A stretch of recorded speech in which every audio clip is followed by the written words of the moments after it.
Cette taxe, elle est simple, elle est ciblée, elle est efficace.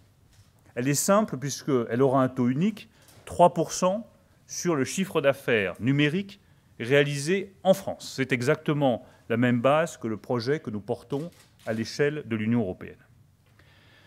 Elle est ciblée puisqu'elle ne touchera que les plus grandes entreprises du numérique, avec deux seuils cumulatifs, 750 millions d'euros de chiffre d'affaires sur les activités numériques dans le monde et 25 millions d'euros de chiffre d'affaires réalisés en France. L'objectif de ces seuils, il est très clair. Nous ne voulons pas freiner l'innovation de nos start-up, ni freiner la digitalisation de nos PME. Accès autant, ou en tout cas en partie, par rapport aux pays où sont les producteurs. C'est d'abord une question de justice.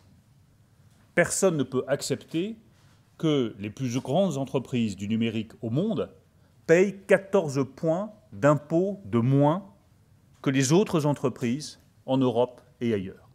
Et ces 14 points, dont je vois que certains les contestent, sont une analyse de la Commission européenne. Ce sont les chiffres de la Commission européenne.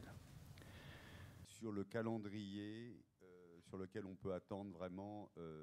Lorsque Amazon met sur son site des produits qui lui appartiennent, là aussi il n'y a pas de taxation. En revanche, si elle facilite une transaction en mettant en relation un vendeur et un acheteur, là la transaction sera taxée. Globale, ni même européenne. Deuxième question, on a vu que le tribunal...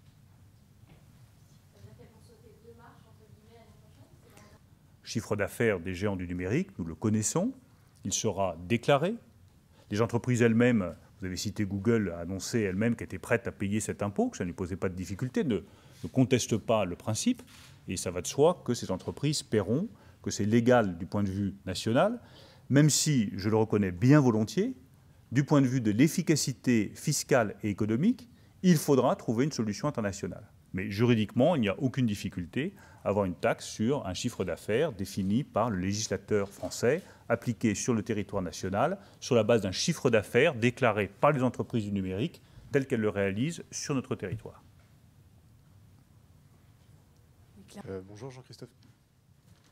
Ça marche. Jean-Christophe Catalan, BFM.